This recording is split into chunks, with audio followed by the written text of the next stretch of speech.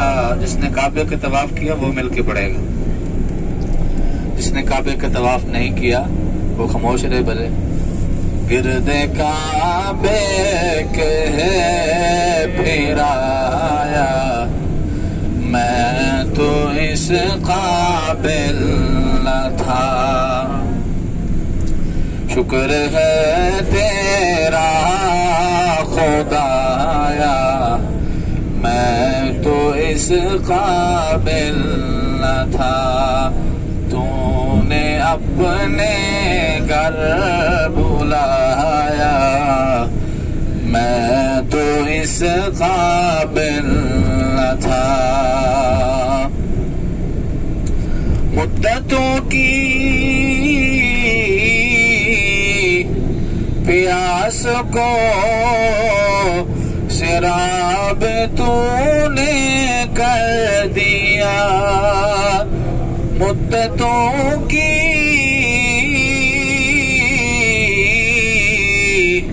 پیاس کو سراب تو نے کر دیا. جام زمزم کا پلایا جام زمزم کا پلایا میں تو اس قابل نہ تھا. حضرات یہ ایسا مبارک پانی ہے پوری دنیا اس پانی کے قطروں کو بھی ترستی ہے. نبی علیہ السلام نے ارشاد فرمایا کہ یہ پانی کھانے کے متبادل بھی ہے اور بابرکت بھی ہے اور بیماروں کے لیے شفا بھی ہے. تو میں دعا کرتا ہوں کہ اس مبارک پانی کی برکت سے اس گاڑی کے اندر جتنے بھی روحانی اور جسمانی بیمار ہیں اللہ کریم سب کو شفا کاملہ عاجلہ مستمر عطا فرمائے. تو مل کے پڑھیں گے. جام زمزم کا پلایا میں تو اس قابل نہ تھا. شکر ہے تیرا خدایا میں تو اس قابل نہ تھا. ڈال دی ٹھنڈک میرے سینے میں تو نے ساقیا. ڈال دی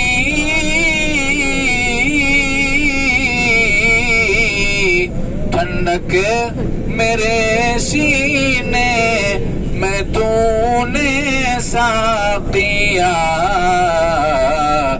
اپنے سینے سے لگایا اپنے سینے سے لگایا میں تو اس قابل نہ تھا. حضرات آپ زیارت کر رہے ہیں اس وقت نہر زبیدہ کی. یہ رائٹ ہینڈ میں سیدھے ہاتھ میں آپ پہاڑ کے دامن میں زیارت کر رہے ہیں نہر زبیدہ. یہ پہاڑ کے دامن میں جو یہ دیوار سی بنی ہوئی ہے اس کو نہر زبیدہ کہتے ہیں. سبھی حضرات اس کی زیارت کریں گے. السلام علیکم.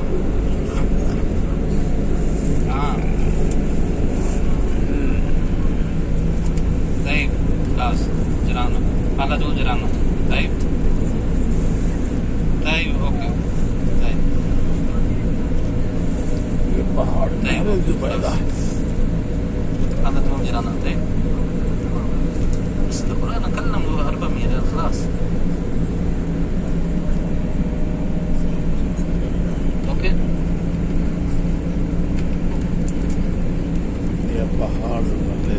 حضرات یہ جو آپ نے زیارت کی ہے نہر زبیدہ کی ہے ابھی بھی آپ دیکھ رہے ہیں یہ دیوار سے بنی ہوئی. زبیدہ کون تھی؟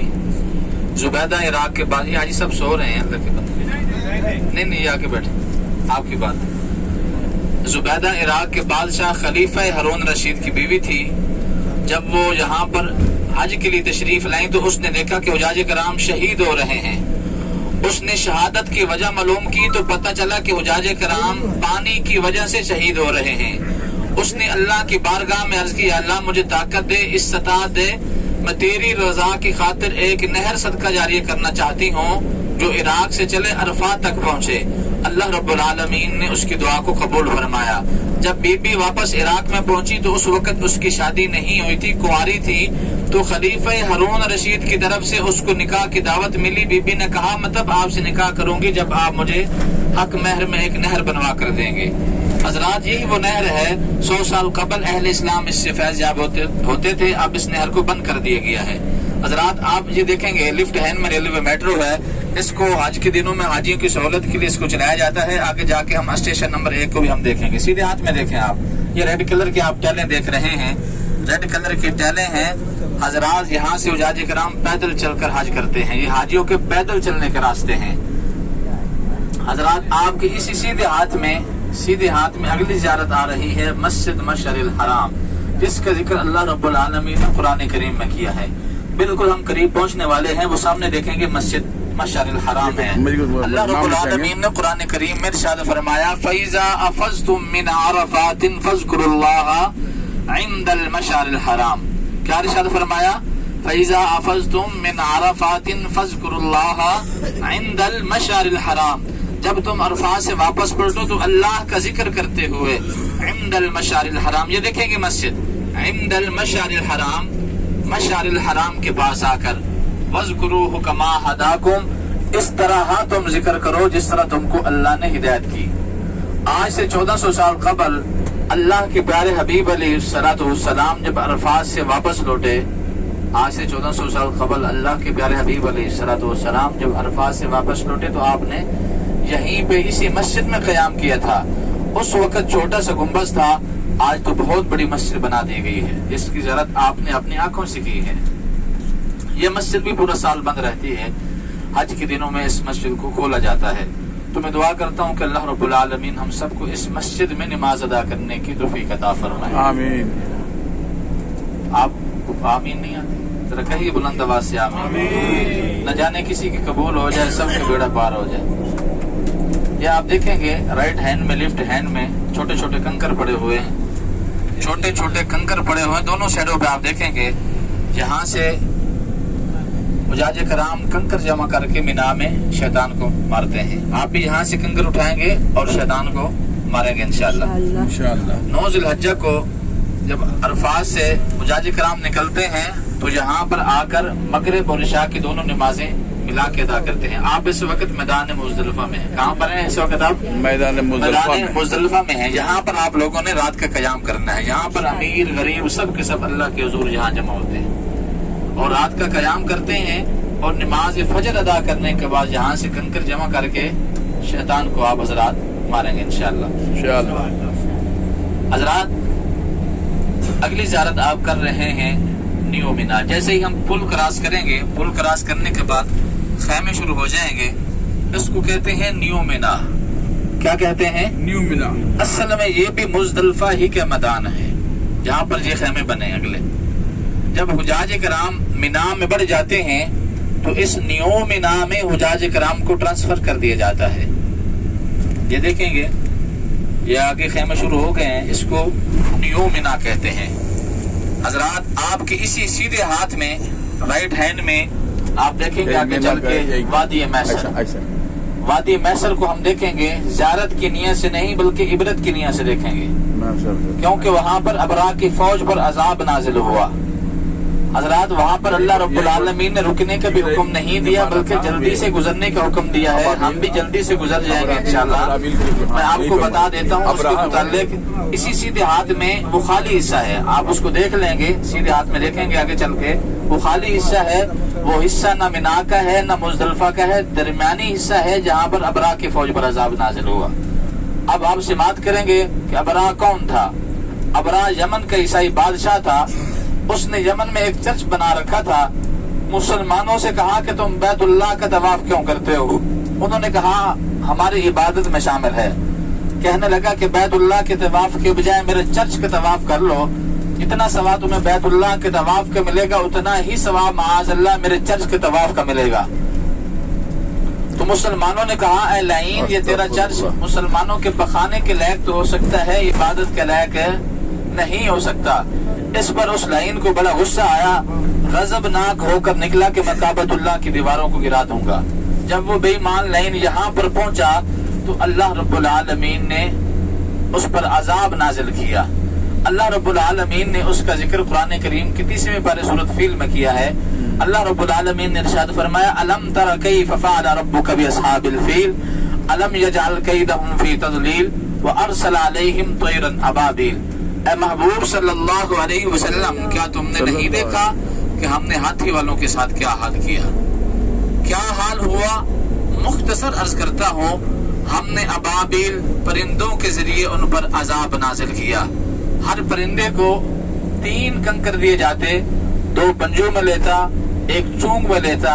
جب وہ اللہ کے حکم سے ہوا میں کنکر پھینکتا تو غرق ہونے والے فوجی کے سر پر لگتا اور اس کے جسم کو چیرتے ہوئے ہاتھی پر لگتا، ہاتھی بھی ہلاک ہو جاتا، ہاتھی کے اوپر جو فوجی سوار ہوتا وہ بھی ہلاک ہو جاتا۔ تو میں دعا کرتا ہوں کہ اللہ رب العالمین ہم سب کو کعبے کی نموز کی خاطر اور نموز رسالت کی خاطر اللہ رب العالمین ہم سب کو کام کرنے کی توفیق عطا فرمائے۔ اگلی ہم زیارت کریں گے آپ کے لیفٹ ہینڈ میں الٹے ہاتھ میں آپ دیکھیں گے پہاڑ کے اوپر ایک نا وائٹ کلر کا چھوٹا سا گنبد بنا ہوا ہے اور اس کے اندر چھوٹا سا سوراخ ہے۔ جو حضرات دیکھ لیں وہ ساتھ والوں کو بتا دیں تاکہ سبھی حضرات جلدی سے ہم اس کی زیارت کر سکیں۔ میرا ہاتھ کی طرف آپ دیکھیں گے وہ سامنے میرا ہاتھ جہاں ہے اس کی سیدھ میں آپ دیکھیں گے وہ پہاڑ کے اوپر چھوٹا سا گنبد بنا ہوا ہے۔ جو دیکھ لیں وہ ساتھ والوں کو بتا دیں تاکہ سبھی حضرات اس کی زیارت کر پائیں۔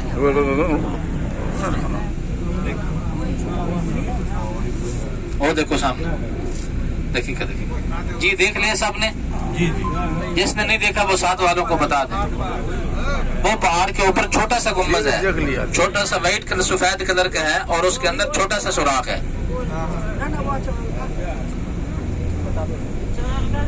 یہ وہ مقام ہے جہاں پر حضرت ابراہیم علیہ السلام نے اپنے بیٹے سے کہا اے میرے بیٹے میں تجھے ذبح کرنا چاہتا ہوں، بتا تیری کیا رائے ہے؟ پدر بولا بیٹا آج شب میں نے ایک خواب دیکھا ہے، کتاب زندگی میں ایک نرالا باب دیکھا ہے، یہ فیضان نظر تھا یا مکتب کی کرامت تھی، سکھائے کس نے اسماعیل کو اداب فرزندی؟ قال یا ابت فعل ما تؤمر ستجدنی انشاءاللہ من الصابرین۔ عرض کی ابا جان اگر اللہ نے چاہا تو آپ مجھے ضرور بضرور صبر کرنے والوں میں پائیں گے۔ مختصر بات عرض کرتا ہوں، اگلی میں نے آپ کو زیارت کروانی ہے، قریب ہم پہنچنے والے ہیں، حضرات توجہ کریں گے۔ حضرت ابراہیم علیہ السلام بار بار چھری چلا رہے ہیں مگر وہ ایک بال تک بھی کاٹنے کا نام نہیں لیتی۔ آخر کار حضرت ابراہیم علیہ السلام نے چھری سے مخاطب ہو کر فرمایا اے چھری کیا وجہ ہے؟ اتنے نازک گلے کو بھی نہیں کاٹتی؟ چھری زبان حال سے پکاری اے ابراہیم ذرا یہ تو بتائیں جس وقت آپ کو آگ میں ڈالا گیا تھا تو آگ نے آپ کو کیوں نہ جلایا؟ آپ نے فرمایا آگ کو تو اللہ کا حکم تھا کہ وہ نہ جلائے۔ چھری زبان حال سے پکاری اے ابراہیم، آگ کو 1 مرتبہ حکم ہوا تھا کہ وہ نہ جلائے، لیکن مجھے 70 مرتبہ حکم مل چکا ہے حلقوں میں اسماعیل کو مت کاٹنا۔ اسی وقت اللہ کی طرف سے آواز ہے قد صدقت الرؤیا انا كذلك نجزي المحسنین۔ اے ابراہیم تو نے اپنا خواب سچا کر دکھایا، ہم مخلصین کو ایسا صلہ دیتے ہیں۔ حضرت ابراہیم علیہ السلام نے پیچھے مڑ کر دیکھا تو حضرت جبرائیل علیہ السلام جنت سے ایک مینڈا لا رہے ہیں جو جنت میں 40 یا 80 ہزار سال چلتا رہا۔ جب وہ چھری کے نیچے آیا تو آپ نے اسے ذبح کر دیا۔ اسی طرح حضرت اسماعیل علیہ السلام ذبح ہونے سے بھی بچ گئے اور آپ کو ذبیح اللہ کا لقب بھی مل گیا۔ حضرات لیفٹ ہینڈ میں آپ سامنے دیکھیں گے یہ ہاسپٹل ہے، اس کو عربی میں مستشفیٰ کہتے ہیں، اس کو مستشفیٰ تواری کہتے ہیں، یعنی ایمرجنسی ہاسپٹل ہے جو پورا سال بند رہتا ہے۔ حج کے دنوں میں اس کو کھولا جاتا ہے اور اس میں حجاج کرام کی ٹریٹمنٹ کی جاتی ہے۔ اس کی بیک سائڈ میں آپ دیکھیں گے مسجد خیف، آپ دیکھیں گے مسجد خیف، دیکھیں گے یہ ایسی مسجد ہے، الٹے ہاتھ میں دیکھیں گے یہ ایسی مسجد ہے، آپ نے دنیا میں بہت سے مساجد دیکھی ہوں گی لیکن اس طرح کی آپ نے مسجد نہیں دیکھی ہوگی جس کے بارے میں اللہ کے پیارے حبیب علیہ الصلوۃ والسلام نے ارشاد فرمایا صلی فی مسجد الخیف 70 نبیا۔ اللہ کے 70 انبیاء علیہ السلام نے اسی مسجد خیف کے اندر نمازیں ادا کی ہیں، اور خود سرکار دو عالم صلی اللہ علیہ وسلم نے بھی یہیں پہ نمازیں ادا کی ہیں، اور ایک روایت کے مطابق 70 انبیاء علیہ السلام اسی مسجد خیف کے اندر مدفون ہیں، اور یہ مسجد بھی پورا سال بند رہتی ہے، حج کے دنوں میں اس مسجد کو کھولا جاتا ہے۔ وہ سامنے آپ دیکھیں گے آپ کو 3 فلور دکھائی دے رہے ہیں، اوپر وائٹ کلر کی چھتری سی بنی ہوئی ہے، ان تینوں فلوروں میں شیطان جمرات ہیں جن کو آپ حج کے دن میں انشاءاللہ اس کو کنکر ماریں گے۔ حضرات یہ تینوں فلوروں کے اندر شیطان جمرات ہیں جن کو حجاج کرام حج میں کنکر مارتے ہیں۔ حضرات اب آپ دوسری سائڈ پہ دیکھیں گے، اس وقت آپ مینا کے اندر ہیں، آپ یہ دیکھ رہے ہیں مینا کا منظر، مینا کی بستی کو آپ دیکھ رہے ہیں، جہاں تک آپ کی نظر جا رہی ہے وہاں تک آپ کو یہ خیمے ہی خیمے دکھائی دے رہے ہیں۔ حضرات اتنی بڑی تعداد میں آپ نے خیمے کہیں بھی نہیں دیکھے ہوں گے، اگر اس وقت آپ دیکھ رہے ہیں تو مینا کے اندر دیکھ رہے ہیں۔ حضرات یہ فیسٹیول ایونٹ ہے کہ یہاں پہ 5 دن کے لیے لوگ یہاں پہ جمع ہوتے ہیں، اتنی بڑی تعداد میں کہیں بھی جمع نہیں ہوتے جتنی بڑی تعداد میں یہاں پہ لوگ جمع ہوتے ہیں۔ اور یہ آپ نے جو خیمے دیکھے ہیں یہ کوئی عام خیمے نہیں، ان کی بہت ساری خصوصیات ہیں، چند آپ کی خدمت میں عرض کرتا ہوں۔ 1985 میں یہاں پہ آگ لگ گئی تھی تو یہاں کے اخبار کے مطابق 1200 آدمی جل کے شہید ہو گئے تھے، تو یہاں کی حکومت نے ملک جرمنی سے انجینئر منگوا کر یہ خیمے بنوائے۔ یہ خیمے اب واٹر پروف بھی ہیں اور فائر پروف بھی ہیں، ان میں نہ تو آگ لگتی ہے اور نہ ہی بارش کا پانی آتا ہے۔ میں دعا کرتا ہوں کہ اللہ رب العالمین ہم سب کو اس سال بھی آئندہ سال بھی ان خیموں میں قیام کرنے کی توفیق عطا فرمائے انشاءاللہ۔ اگلی ہم زیارت کریں گے مسجد جرانہ کی، وہیں سے آپ حضرات نے عمرے کا احرام بھی باندھنا ہے، اس سے پہلے کوئی بھی زیارت نہیں۔ اس وقفے میں آپ کو اہل مکہ مکرمہ کی 3 تبرکات ہیں، ان کا تعارف بھی کرواتے ہیں۔ جب بندہ سفر پر جاتا ہے اس کی خواہش ہوتی ہے کہ اپنے رشتہ داروں کے لیے، دوست و احباب کے لیے کچھ تحفے لے کر جائیں، اور یہ سنت نبوی بھی ہے۔ ان میں سے ایک میرے ہاتھ میں یہ سرما الاسمد ہے۔ سرما الاسمد وہ سرما ہے جس کو نبی علیہ السلام اپنی مبارک آنکھوں میں لگایا کرتے تھے۔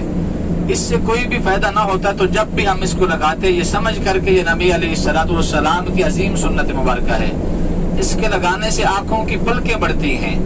حضرات ڈیٹیل میں نہیں جانا چاہتا، بات لمبی ہو جائے گی، مختصر بات عرض کرتا ہوں۔ اگر فیشن کے لیے خریدنا ہے تو بھلے ایک بھی نہ خریدیں، اس کو سنت کی نیت سے لگانا ہوگا، اور اس کو زمزم کے پانی سے ہی تیار کیا جاتا ہے۔ ایک پیس آپ کو 5 ریال کا ملے گا۔ دوسری چیز ہے کلونجی کا ایل، اس کو انگلش میں بلیک سیڈ ایل کہتے ہیں اور عربی میں اس کو حبہ سودا کہتے ہیں۔ حضرات اس کے متعلق پڑھے لکھے حضرات بیٹھے ہیں، بڑی ذمہ داری کے ساتھ یہ بات عرض کر رہا ہوں۔ بخاری شریف کی حدیث ہے، نبی علیہ السلام نے ارشاد فرمایا کہ موت کے علاوہ اس کے اندر ہر مرض کی شفا موجود ہے۔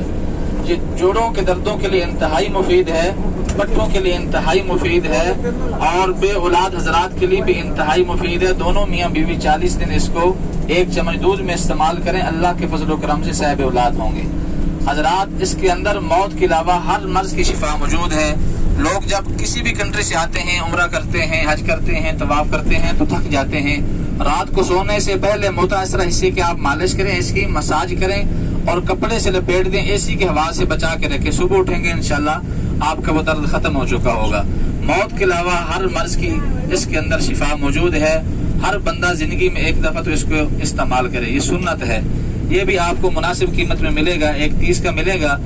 دوسری چیز ہے یہ امیر العود خوشبو ہے، آپ اس کو چیک کر کے لگا بھی سکتے ہیں۔ اللہ رب العالمین نے قرآن کریم میں ارشاد فرمایا خذوا زینتکم عند کل مسجد، جب بھی تم کسی بھی مسجد میں داخل ہو تو زینت اختیار کرو۔ پڑھے لکھے حضرات بیٹھے ہیں، میری بات توجہ سے سنیں گے۔ جب بھی تم کسی بھی مسجد میں داخل ہو تو زینت اختیار کرو۔ زینت سے کیا مراد ہے؟ اچھا لباس اور عطر لگانا بھی ہے۔ آج کل جب ہم کسی شادی میں جاتے ہیں، کسی پروگرام میں جاتے ہیں تو بڑے بنسور کے جاتے ہیں، بڑے ویل ڈریس ہو کے جاتے ہیں۔ حضرات جب بندہ اللہ کے گھر بیت اللہ میں داخل ہو یا روضہ رسول صلی اللہ علیہ وسلم کی زیارت کے لیے جائے تو بندے کو کیسا ویل ڈریس ہونا چاہیے؟ اچھا لباس پہن کر جائے اور عطر لگا کر بھی جائے۔ عطر لگانا نبی علیہ السلام کی عظیم سنت مبارکہ ہے۔ نہ صرف سنت ہے، نبی علیہ السلام خوشبو کے محتاج نہیں تھے، بلکہ آپ کا پسینہ مبارک جو تھا وہ خوشبودار تھا۔ تو آپ نے تعلیم امت کے لیے خود بھی خوشبو لگائی اور صحابہ اکرام کو اس کی ترغیب بھی دلائی. آقا کی بارگاہ میں جب بھی کوئی صحابی خوشبو کا تحفہ لے کر آتا تو آپ بڑے خوش اسلوبی سے اس کو قبول فرماتے تھے. لہذا خوشبو لینا بھی دینا بھی نبی علیہ الصلوۃ والسلام کی عظیم سنت مبارکہ ہے. یہ بھی آپ کو ایک پیس جو ہے وہ 20 ریال کے ملے گا.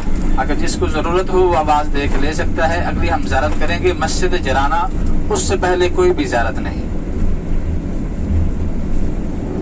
لکھیں گے مسجد جرانہ، مسجد جرانہ سے ہی ہوتا ہے.